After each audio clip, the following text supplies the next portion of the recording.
The Immortal Thor number 24 was released few days ago, presenting a new chapter in this run, with the title on the cover saying, "Even an immortal can die."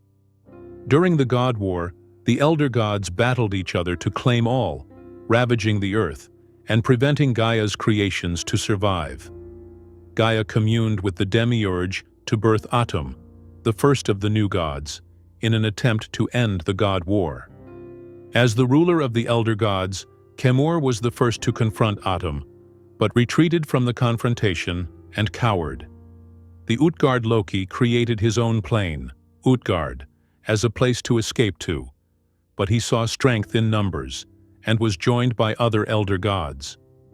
After Tyrannos returned to Utgard from his encounter with Thor, now being able to feel compassion, he tried in vain to make the other gods understand his cause and show mercy. But Tyrannos was gored and knocked down by Kemur before being nailed to his wheel by Maged, with steel forged by Nergal. Utgard Loki watched Tyrannos' punishment before sending him to Asgard with a message about the return of the Black Bridge that gives access to Utgard. Kemur waited for Thor at Nergal's center, with Heimdall as his prisoner. Thor defeated Kemur with the help of Scourge, who sliced a tendon in his hoof. But when Kemur tried to avenge the defeat, Loki shot the Eternity Mask between his eyes as an arrow and killed him. Our book for today opens with this formidable sight of Nergal, the unforgiving city. It had dwelled in Utgard since the primal time, and had grown larger and stronger, but always around a central point, the throne of Kemur, who has been killed, and Nergal screamed. The dwellers hear the screams and attack Thor and his comrades. Thor says that they must return Heimdall to the care of Asgard, while Loki summons his arrow back from Kemur's corpse and tells Thor to follow it. Thor summons his axe and belt from the god's corpse and wonders what the arrow is made of. Loki says that it's made of the Eternity Mask, a piece of eternity itself, crafted into the bane of all kings, and that's how it slew Kemur. Thor says that it killed the bull, but not the city he ruled. Utgard Loki watches as Thor fights the hordes, remarking that he brought the gods from the forest to the city and into his keeping.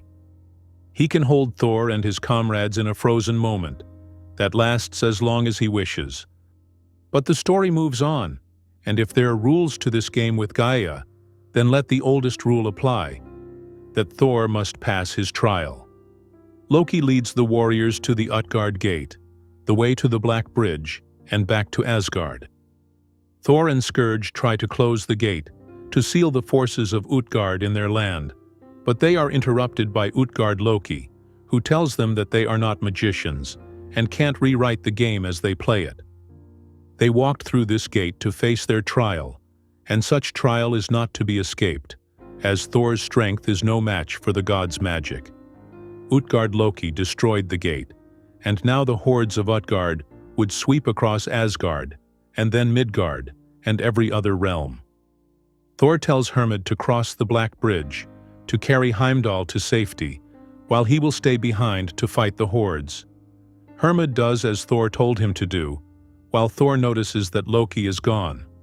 Scourge tells Thor that he will stay with him and fight against the hordes, but Thor tells him to hold the bridge, as Scourge must defend the Black Bridge or destroy it if Thor falls. Scourge goes to defend the bridge, leaving Thor at the gate to confront Nergal and Maged, the Hooded One, the god of ghosts and mysteries. Thor leaps at Maged, but he seemingly vanishes and knocks Thor down from behind. Thor destroys Utgard's hordes and vows that he will not let them pass to Asgard or Midgard or any other realm, swearing on his blood and his own death.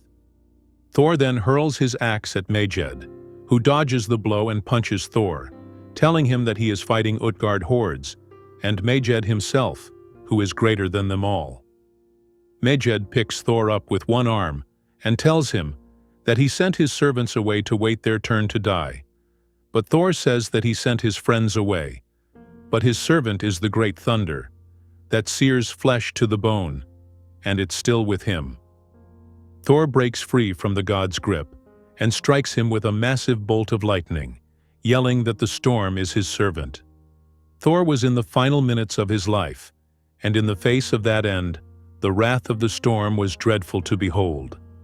Thor then rips Maged in half with his axe Tormod, the end of all mysteries. Maged falls, and Thor stands victorious, yelling that he lives. He breathes the clean air as Maged lies dead before him, and Nurgle retreats from underfoot, but he can't see Utgard Loki. Thor sees the loyal Scourge standing over the Black Bridge, and beyond him, he sees his beloved Sif. At that moment, Thor knew that he had been a fool, but foolishness was over. He knew who his true love had always been, and knew that everything would be all right now. Suddenly, Loki appears from behind and stabs Thor with the arrow made of the Eternity Mask, seemingly killing him. I don't think Thor will perish before he destroys Utgard Loki, but that's yet to be told. Hope you liked the video. Don't forget to subscribe, share, and like. Thanks for watching, and have a nice one.